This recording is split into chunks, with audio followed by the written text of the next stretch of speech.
How much can you really make from investing in property over a 30-year period? Hi, I'm Sam Powell. And I'm Jared Krause, and we're the hosts of Property Pals Australia. In this episode, we're discussing the importance of starting with the end in mind and knowing your why before beginning your journey, and also even before taking your very next individual step on your journey as well. Yeah, and we also look at how much money you can make in 30 years from only $100,000 in your initial cash injection into your portfolio. Yeah, it's super fascinating. There's a lot, it's a decent amount of passive income per year, and the property valuation in that is something you guys want to stay tuned for. We also talk about some alternative strategies on how to speed up your property portfolio growth from 30 years, that strategy we talked about previously, all the way down to 10 years. And sometimes you could do it in less depending on your life circumstances and goals. A good point that we also touched on too during the podcast that I liked was when to reassess your goals and how to reassess your property goals as well. It's a key part in your growth as a property investor, which is nice to get your head around. Yeah, and lastly, we highlight various different property strategies for different people like rent investors, homeowners, having kids, and everything in between that, a bit of a fluctuation between those. Now, before we get stuck into this podcast episode, I want to let you know that this is not the only way that we can help you for free. We have our How to Maximize Your Borrowing Capacity mini course that we created for you guys. Go to propertypals.au/resources, and you can use this tool to help you buy a superior asset, achieve a better ROI from the property you purchase. Welcome to Property Pals, the podcast where we share everything around how to build a property portfolio, from researching areas, financing, structuring, buying, selling, and reinvesting to live a life of financial independence. As a disclaimer, any information shared by myself, Jared, Sam, and the Property Pals team is strictly general and should not be taken as constituting professional advice. You should consider seeking independent legal, financial, and taxation advice from a qualified professional.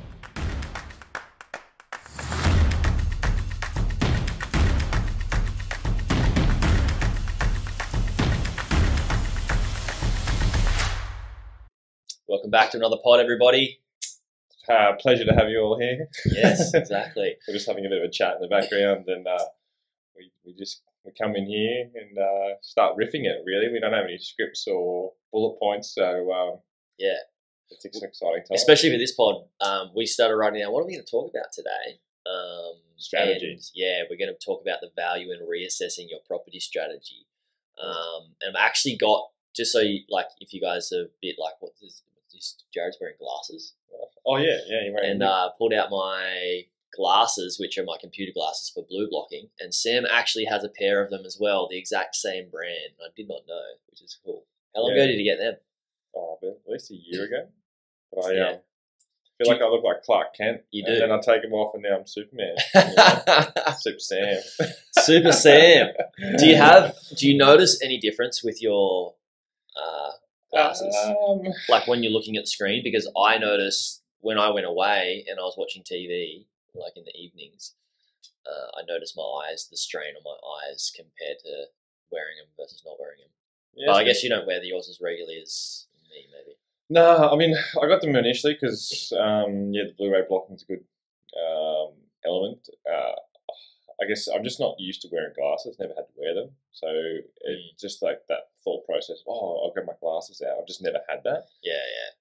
But there's definitely days where I'm just in front of a screen all day. Just looking at properties all day, every day. Yeah, you kind of it's like I get to go shopping every day for property, which is cool.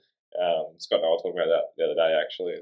Our job is seriously just to go shopping for people. It's a beautiful time. Take their budget, go shopping. Now we're going to be talking about, in line with shopping, is the value in reassessing your property strategy regularly. And I was doing this on the plane, and I do this a lot. I take out my phone and I look at how much is my property worth, the median house price. You send me things as well, on the property we just bought, the median house price of this, and how much value I would have if I left it, how much value I would have if I renovated it.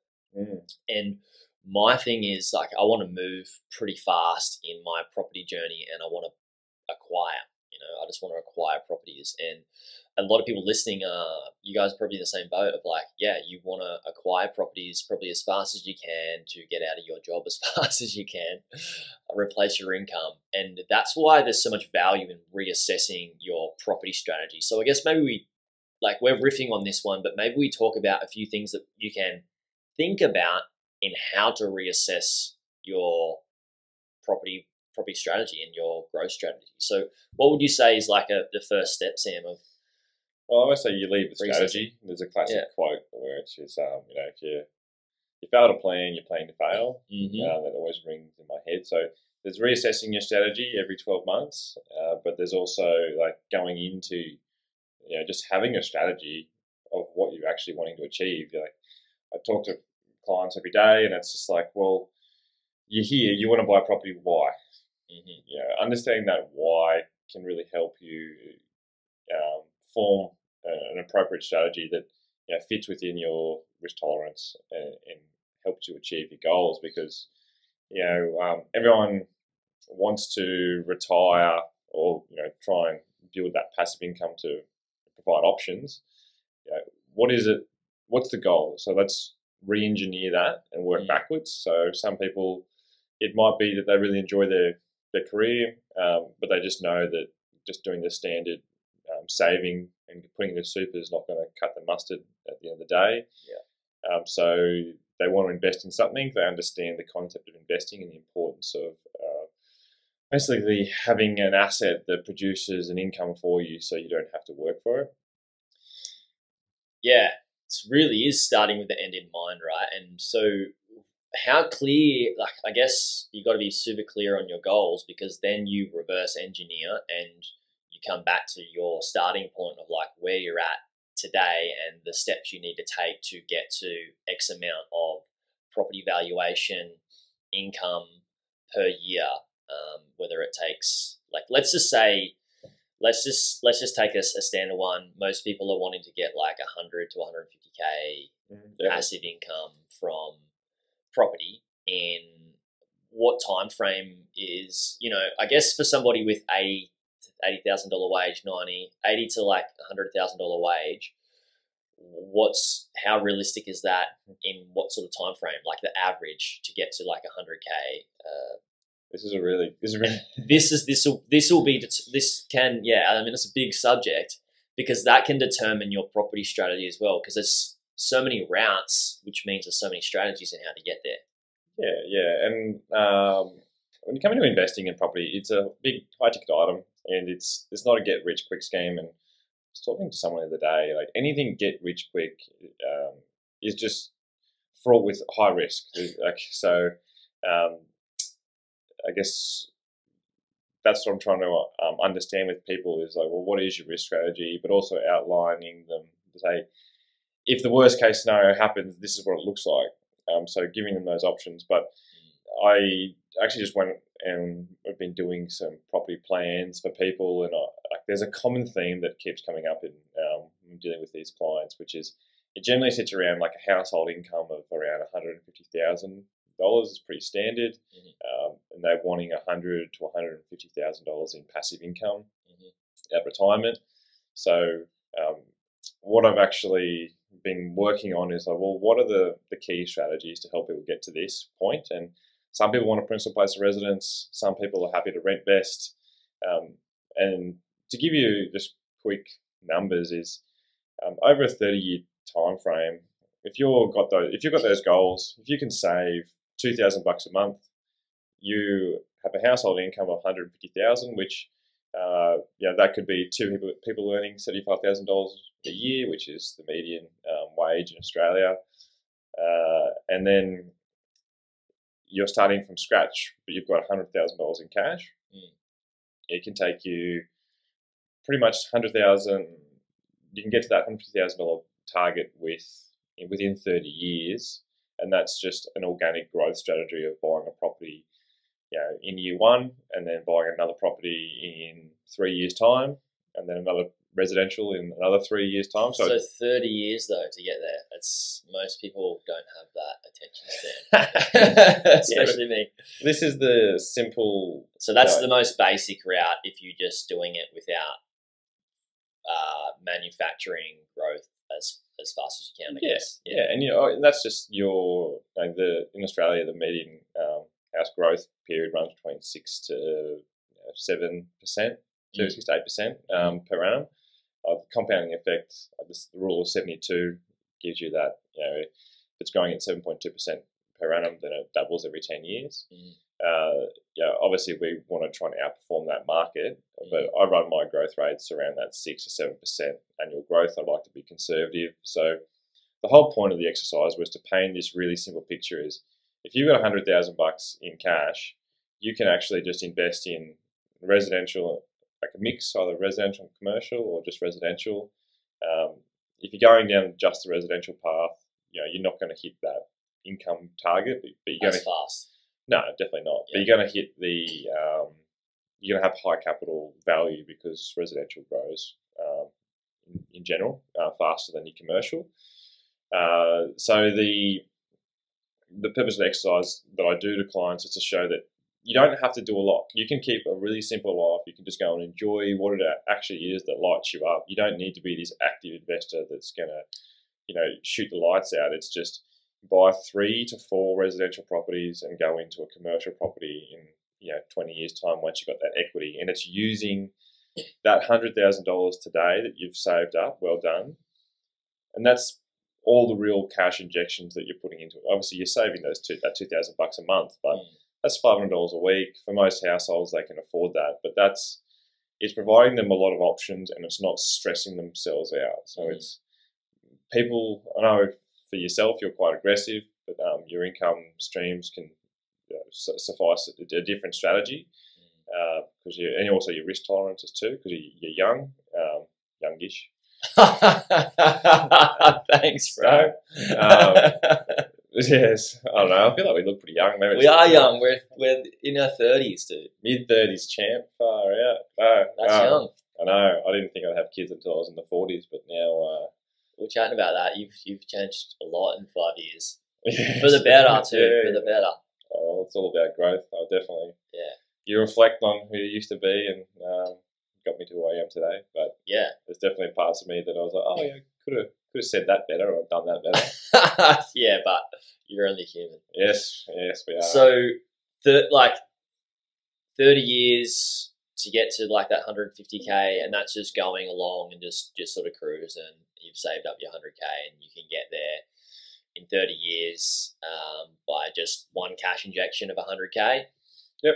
By buying a couple of resis and then chucking some commercial in there after, say, property 4, 3 or 4, right? Yep, and that's buy and hold strategies too. So you're not manufacturing any equity, you're not doing alternative strategies, you're not buying in high growth markets, which obviously you do, and your cash flow component is you're not doing things like to increase your rent as much as you can. Yeah, so you're not doing the typical, I'll do everything I can to maximize the value of my property portfolio and maximize my cash flow, and then take some, look at opportunity costs and take some equity out of something, refinance and purchase another asset as fast as possible, right? So that's that's where I'm going. Is like I'm always thinking, all right, I need to reassess, my strategy. And my strategy at the start was like, I'm going to buy four resis, and now it's like residential, I guess.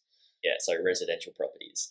And now it's a bit different. I'm like, and I think it's good to reassess because there's so many factors are changing, right? You've got the properties changing in value.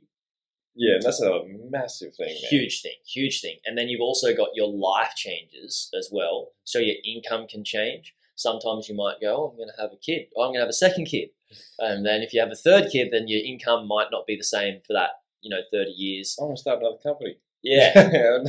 Go buy another business. Yeah, and then you start maybe investing in other things as well. So there's so many variables, and I think it's why it's worth reassessing regularly, because you're like, if you set, I mean, for one human being to go, I'm just going to put 100K in and I'm just going to let it do its thing and I'll buy a couple of properties every year over 30 years, likely it's that person isn't going to stick to that same strategy. It's likely that they're going to change that strategy. So I guess we should highlight some different strategies so people can reassess. You know, we've highlighted one there, which is the 100K cash in, 30-year growth plan to get 150K a year. Yeah. Well, then let's like sort of work up from there in terms of like what would be the next step. Like, how do we go a little bit faster, and then how do we get to the point where like I'm like gonna just be Elon Musk and rocket fuel it to Mars to hit my goal of, you know, whatever your property goal is in I don't know, a shorter period of time. So next phase, like for the typical person wanting to get into property investing, what would be a little bit faster than the 30 year? Well, the reason why I go to 30 years, we work with a software platform that, you know, there's limitations in these plans, these strategy plans, and like I heard this saying like pause for effect, but like while you think about it, it was more like every plan is, you know, it's helpful, but it's eventually going to be wrong because so many different elements in your life. So that's why I go like worst case scenario, you can achieve this and your life's really good. Because I picked up just a quick little what I was working on, and if you're looking at 3 residential properties and 2 commercial properties over that 30-year period, at the end of it, your net income is going to be $366,000.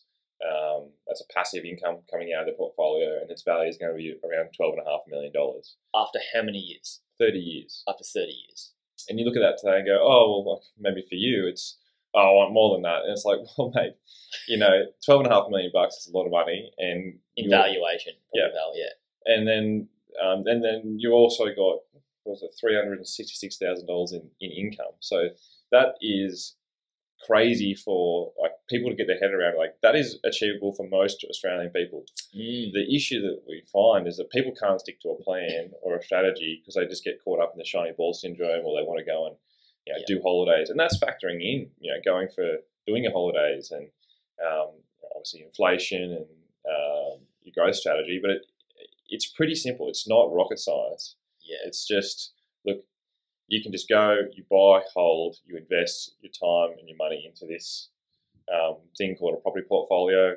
I also advocate of diversification into, you've got your superannuation as well. Yeah. There's a strategy later in life where, you know, because of the tax benefits you can get out of it, putting money into that. But that's also shares.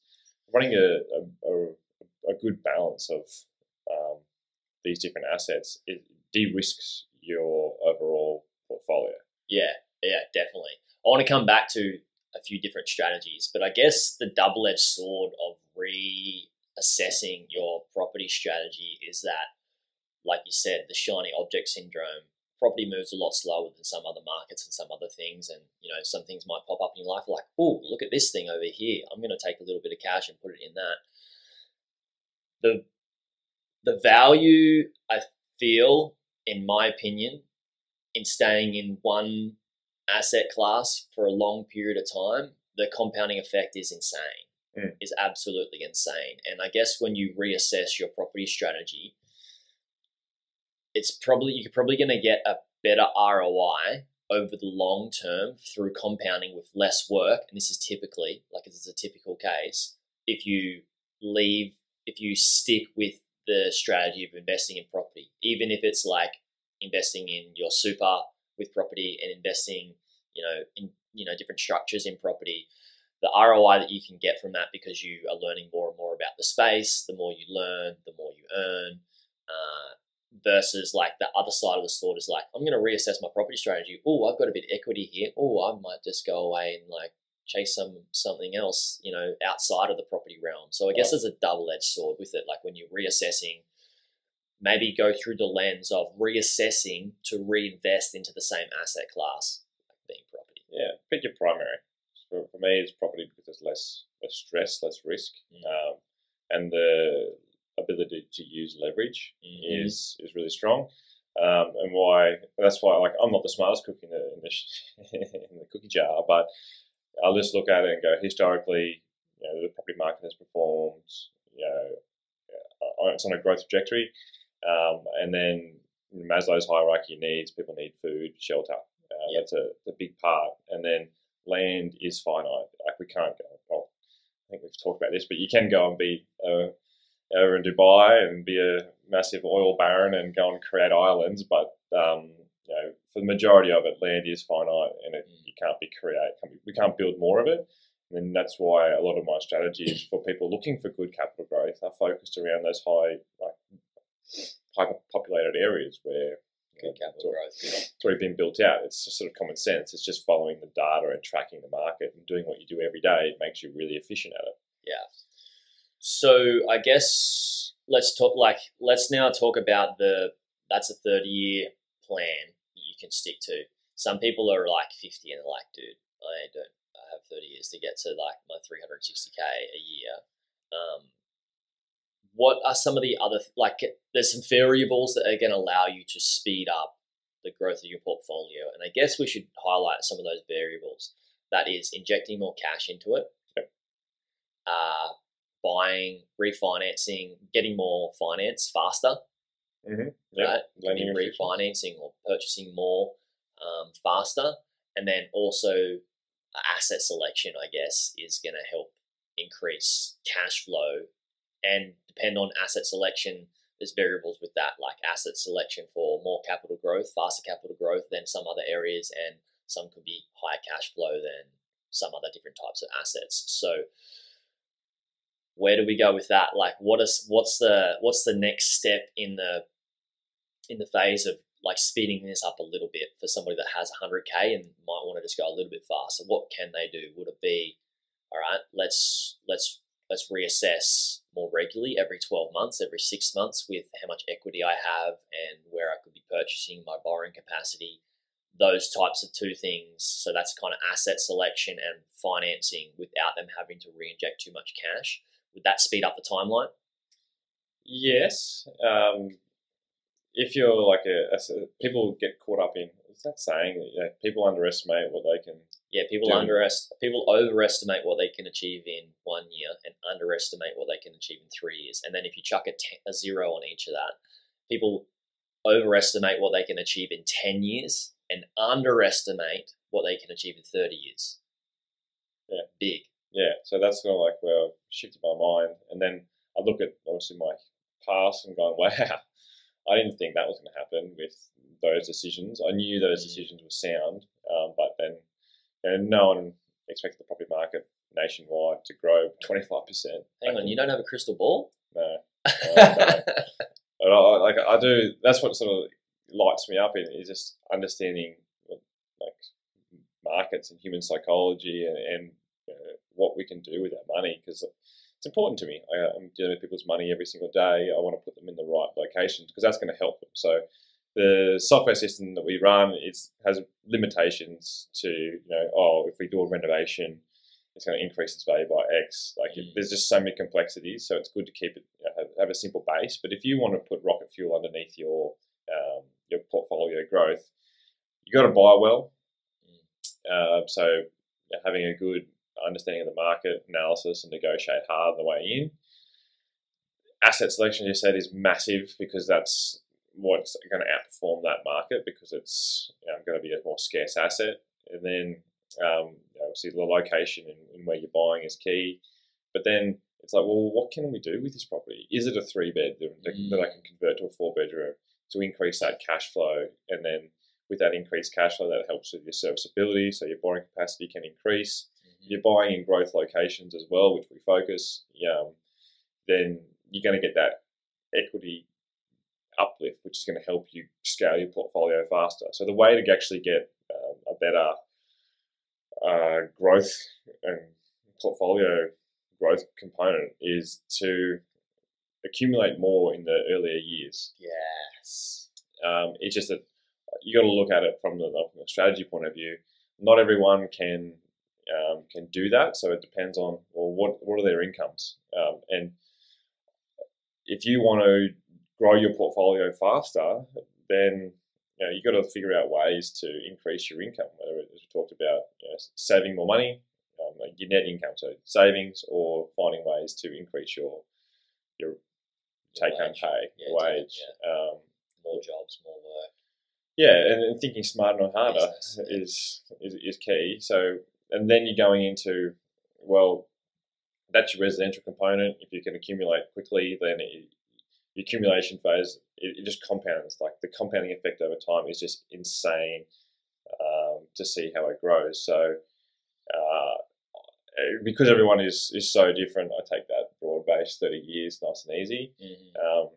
And then if you'll start hitting sort of roadblocks with number 3, maybe number 4, and it's all based around serviceability and income. So then you can switch your strategy into a higher income play. That's why I say commercial, but there's also the high income plays, whether it's rooming houses, duplex pairs, townhouses. It helps with that cash flow component from the bank. But then, renovations are a really great way. It's not sort of, once again, rocket science, but it's just, if you've got 20 grand to spend, you got to know where to spend it in the right place. And everyone has an opinion. I'd say, being someone who has an opinion in the market every single day, spending that $20,000 on, how do I say it? Like putting creative features into your house. Sexy appliances don't equal up. It's not going to do it. Like keep it simple: paint, flooring, kitchen, bathroom, front, street curb appeal. Like pretty much that's all you really need to try and focus in on your investment side. And then with other higher income plays, there's different strategies, right? Like you can, if you're on a corner block, you could put signage on the front fence and get an income stream out of that. You could put solar panels on your roof, decrease that expense, electrical expense, or rent out your roof for some commercial properties. Yeah, it's interesting. You bring up a good topic of discussion because you might accumulate a bit of growth in, say, your own PPR, and you might have 100K equity, and you might be like, oh, that's, we really want to make this a bit better of a home, or do some renos on it and try and add some value to it, right? Maybe you want to do a reno on it and you want to move somewhere else and rent it out. Now, that's a really good thing that you need to assess and reassess in multiple different ways, where what ROI you're going to get from taking that 100K and equity, increasing your borrowing capacity by 100K, and then renovating it, and what would you get if you were to move out and rent it, and what will be the revaluation of the property versus taking that 100K and buying another property. So that's an equation. Like there's so many different things to reassess. So let's come back to like 30 years, it's once people get to 100K, which is typically can be hard for the average Australian. Once they get there, then they can put that in and just stick with investing in property. Say they go for, 3 resis and then 3 or 4 resis and then move into commercial. Say that's somebody can do that as a rent investor. How does that change for somebody that owns a principal place of residence? Good question. That's what I come here for. You got the ideas, man. Principal place of residence really handicaps your passive income. You say handicaps? Handicaps? Okay. So I said handicaps. I know. I just was double checking. It was like no, but like I was making it emphasizing that it was a handicap. Taking the piss, you're like it's handicap, not handicap. Yeah. Even when I said it, I was like, yeah. No, I was emphasizing that it's like people that own a PPR. It's like you're handicapped. Yeah. Nah, I'm joking.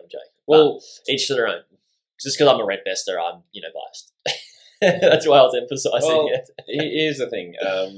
Rent investing definitely works. You get the good capital growth and get the income, which allows you to continue to scale your portfolio, which gets you to your goal faster because you're acquiring that passive income. Financial goal we're talking about as well, because we understand that sometimes your goal might be, happiness and in a home. So I get that equation. Yeah, and there's other strategies of, well, go buy a principal place of residence.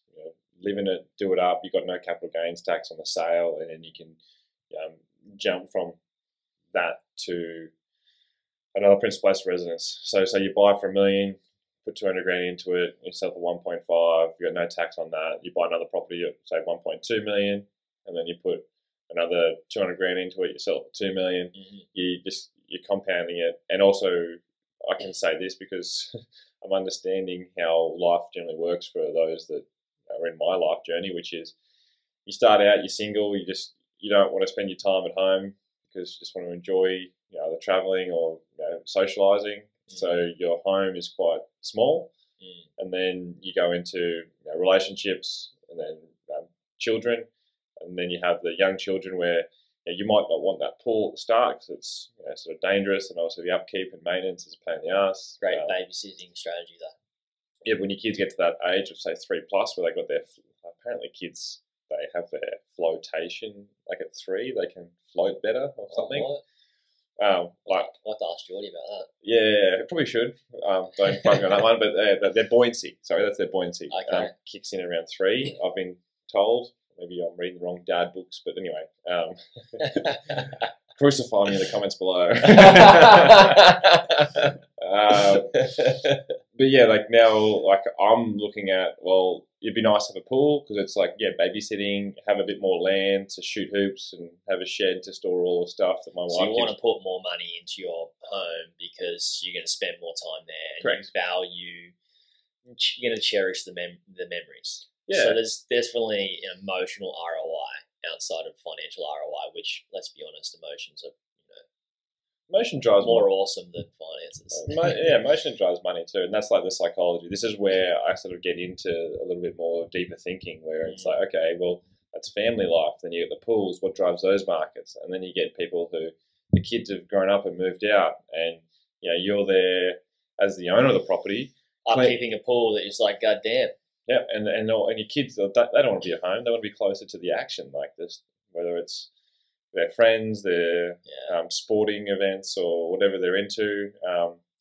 They don't want to be, they're teenagers, they don't want to be at home as much. And then you're sitting there going, well, why am I maintaining this big property? We had great memories. And for me, it's like, well, that's an opportunity cost, because whether you're paying someone to do your gardening and clean your pool or you're doing it yourself, it's an expense of time.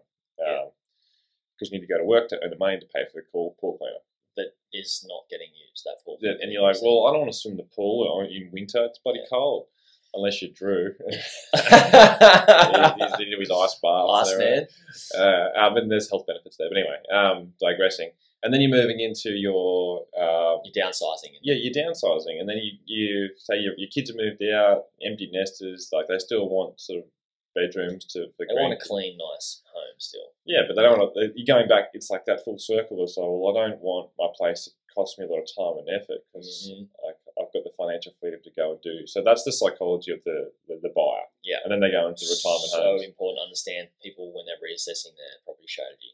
I'm glad you brought that up. Yeah, so that's where it's like, well, everyone's strategy is different because I need to understand where you are in this life cycle. Yeah. And then I'm also tracking the markets to see, like, at the moment, because the baby boomer generation have come through, there's a big push for those coastal lifestyle and regional locations for these downsizers who are selling up in big cities, wanting to get away from everyone because they don't need to be there for employment. Mm-hmm. Maybe their kids have moved away because people are moving more online, or they've moved over, living overseas, and they just want to sort of downsize and try something different. And that's where we're seeing this big kick in coastal location growth. Like Southeast Queensland's going nuts at the moment, just because people have that money and they're making cash offers. Everyone's blown away. Who has this much cash? Well, people that work their whole lives and have just sold up for $4 million in Sydney on an average home. Somebody that started their property journey at 20, did 30 years, they're 50 now, and they've got a $12 million property portfolio, 360K passive income per year. Save up that for 2 years, they can buy something cash sale for $700K. Yep. So that's just sort of the cycle of life. And it goes pretty quick. You click your fingers. However old you are listening to this, you're either listening to me going, he's right. I can't believe where the last 10 years go. And then Yeah. there could be a young person going, oh, I just You figured- don't know what you're talking about. What do you mean? It took me so long to go to school and uni, and now I got my 100 grand. And then it's like, well, just you wait for the next 10 years, my friend. So yeah, understanding that's all that strategy, the journey, going into, you know, what it is that you're actually aiming for. And like my big disclaimer in all this with clients is have a strategy and keep accumulating assets that are growing in value and having an income stream. The chances of you actually hitting like that 30 years and going, oh, Jared, you're right. I've got 12.5 million in assets, 366,000 in passive income. I did it. And it's like amazing. Like the chances of that happening are really slim because you don't know what life's going to throw at you. It could be more. You could have, you could have had a more aggressive growth path because you injected cash into it and, whatever it is.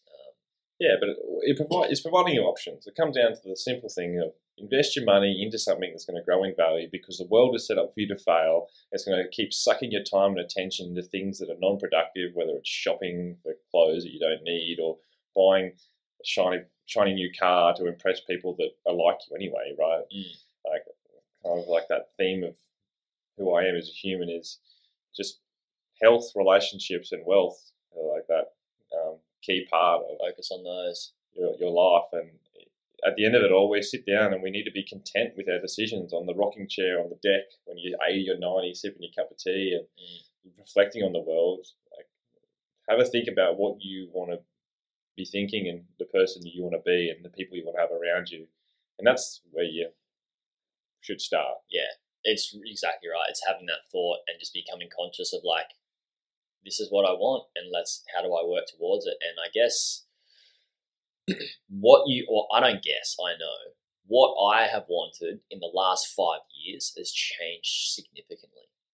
And probably the same for you, Sam. And that's in just 5 years. Because your opportunities have changed as well. Exactly. And that's what's going to happen, as our world evolves faster for you guys listening, opportunities, there's going to be more and more opportunities that pop up in front of you faster and faster as well. So yeah, it is worth not just reassessing your strategy, but to reassess the strategy, you first need to reassess the goal as well and make sure your goal is in alignment with all the people that you love in your life and yourself too.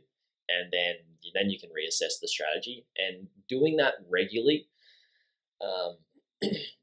I've got, so talking about Geordie, him and his partner, they do a quarterly clarity offsite where they check in, see how everything's going in their relationships, and then they get on a 90-day plan for what they want to do for the next 90 days to achieve some sort of goal in different areas in their life and relationship. And that's a really good strategy if you're really focused on growth and bettering your life and doing it every quarter.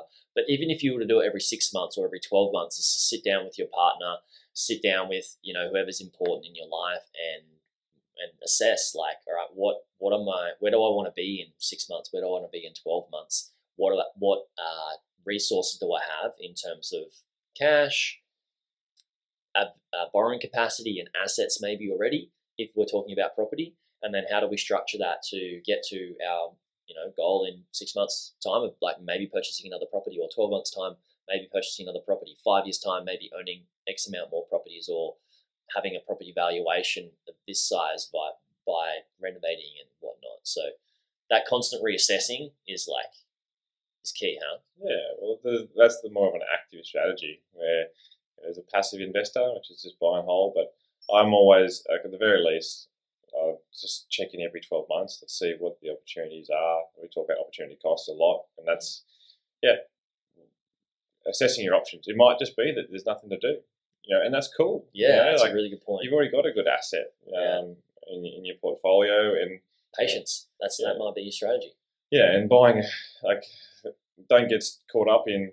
There's also stresses in owning a portfolio with 20 properties or 40 properties where you've got 40 tenants, 40 property managers, 40 kitchens, maybe 80 bathrooms. 40 nightmares. Yeah, it's just there's simplicity in it all. But yeah, each 12 months it could be that and markets grow and plateau and pull back in different parts in Australia. And that's sort of where having that more active I guess, advisor that's just in the market every day, that's where it can really like pay the dividends, because it could just be that, hey, that market's looking at like it's showing signs of peaking. Mm-hmm. Let's divest out of that. You've held it for 10 years. You've got that good growth cycle. Let's put that money to work harder for you in a different location, and that's how you're going to also fast track your portfolio growth, because over the median growth cycle of a 30-year period, most markets in Australia, they tend to equal out, and that's what the data's obviously suggesting to me. And I look at that and go, well, that kind of makes sense, because you get the booms in Sydney, and then you get the regionals that are booming, and it ebbs and flows. And it's just like, if you've ever been involved in stock markets and watching charts, like I used to analyze charts as well. Remember when we used to do Forex? Yeah, I still have definitely a big interest in all that. It's just that, once again, going back to strategy, is like my skill set and everything that I've done from work, study, career is all property. So why would I start getting caught up in the shares? Shiny objects, yeah. Yeah. So my point, what I was rambling on about. Yeah, you were just talking about like the long, like over the long term time frame is like you're going to have the ups and downs in the markets, but if you just stick at it, you're going to get growth. Yeah. Oh, and that's what I was hitting on is you might get those markets, so they'll boom for a 6 to 10 year period and they plateau. For me, it's like, well, get out of that one, sell it. You've had that nice growth period. Let's go find another market where it's just picking up. We're going to get that 10+% in growth per annum, and that's going to really fast track your portfolio growth. And yeah, you're selling down the asset. You've got capital gains and you've got sales commissions and things like that. But I'm talking, you can sell out of that for your $800,000, go back and buy for 400,000, double that in the next 10 years. Whereas that 800,000, that might do nothing for 5 years. This is a subject that we have to talk about, which is knowing when to sell. Because I guess a lot of people in the property realm are just like, buy a property and just hold on to it forever. And I mean, we just talked about, like, if you do hold on to it for 30 years, you're going to get the growth. It's a smart move. But also, if you're reassessing, then it could be a smart move to sell and reinvest because of opportunity cost. And then how do you know when to sell it? On data. It's all on data, so maybe we should talk about what data they should be looking at for that too. Oh, that's the secret sauce, mate. So come and have a chat. So it's just the same as growth metrics, right? The same sort of data, like days on market, supply levels, demand levels, like on a broad basis. Don't spill the beans. We're going to do this full episode on this. Yeah. All right. Well, we should, because all right. Well, keep listening. It's coming, because it's good. Because like, I was definitely that, grew up in that buy and hold mentality, and that's kind of it's like that's the norm. It's a normal, but it's also a very passive advisory. So I'd say not say lazy, but it's just for me, it's like not everyone's going to be tracking the market, but there's times and a place for everything. And now with the accumulation of data, like maybe that buy and hold strategy was really pumped over the last 10 to 20 years because it was just common sense that we all knew property markets went up over time, and just buy and hold it and hope. And now with all the amount of money we spend on data and analytics and researching those markets, it's come to a clear point in my life where it's like, well, actually, that buy and hold strategy, yes, it works, and that's great for people who just are passive. But for me, it's like, why not? Why not amplify it if you can? It's not the hardest thing to sell a property, and it's not the hardest thing to buy a property, especially if you're doing it regularly. And you've got, if you aren't regular, then you've got somebody, well, you've got like us, real estate agents, buyers agents. I mean, you've got that much information in front of you now.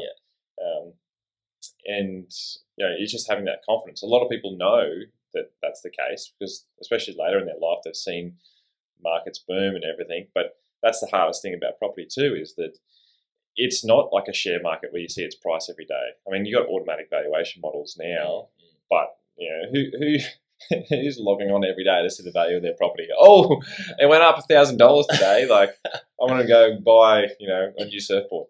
Yeah.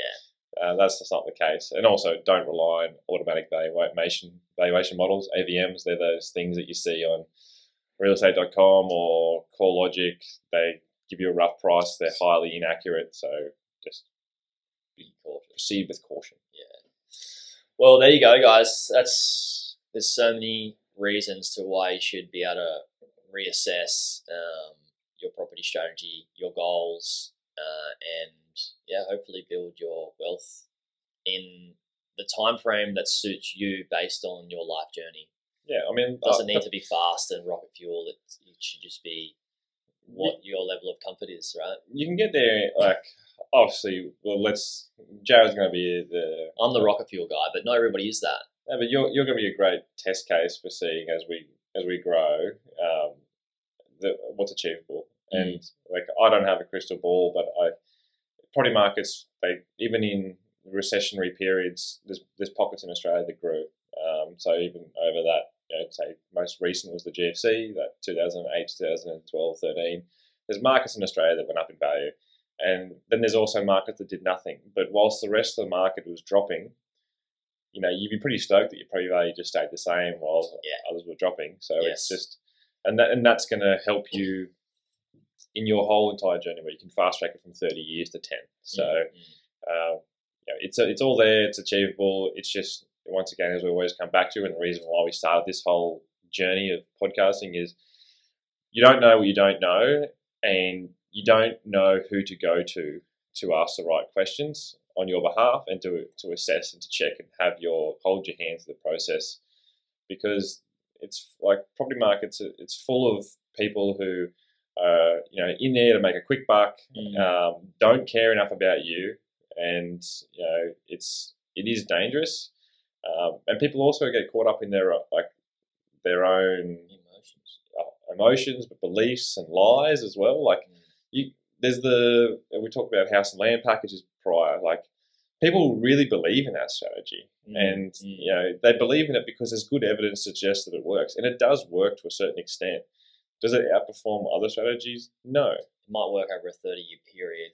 Yeah, exactly. And like, you might get, I don't know, 15 to, let's just say over a 30-year period, you might get like 100% growth, but you could get 200% growth somewhere else with a different strategy. Yeah, exactly. So opportunity cost. So with those house and land packages, now on that is you'll get poor growth at the start if you're in those outskirts of CBDs or a high land supply area, but you'll get good depreciation. So that'll help your cash flow in the year. But then it's not going to do anything for, say, 10 years. And then those later 20 years, you're going to see that good growth, and you're going to be like, wow, it's a really smart investment. I'm a genius. And there's alternative strategies out there, right? Like, it's just knowing what fits. And obviously I know what fits for me, and doing it for people and seeing the results. It's really rewarding. That's the advantage of chatting with you, is that you have so many different people from so many different walks of life with so many different levels of money in their bank account and so many different strategies and goals, and you can just see that there's so many different ways to do it, and it's pretty unique. So but you got to pick one. When each step, this is a big key in the strategy. Is focus on one step. Yeah, and what's the step that makes the most logical sense, and for you, your cash balance and your risk appetite, and let's take that step. And then once you get to that step, give yourself a pat on the back. I say, sit back, have a cup of tea or coffee if you're into that, or wine or beer. Not a big drinker, but used to be. We all did. It's a journey of life. Coming back to full circle, that's a really good point. Is like, all you can focus on is the next step and the next move, and to know what the next move is, you need to reassess your property strategy. You need to reassess where you're at to be able to focus on that next move. So that's a really good way to tie this up, I think. Yeah, thanks for listening. And as always, comment below, please. Subscribe, like us, share the love. This might not be relevant to yourself and your journey, but hopefully you're getting a laugh out of it. Just share it with some of your friends and family, and hopefully they can help and either do it themselves or at least ask us the right questions to put them on the right path. path in life. Yeah, we want some questions, guys. Bring your questions forward. hello@propertypals.au. And Actually, we've got to cover that. I've got a couple of questions that have come in that we've got to answer on the podcast. we do. Yeah. That's sick. All right, cool. All right. Speak to you soon, guys. Chat soon. Bye.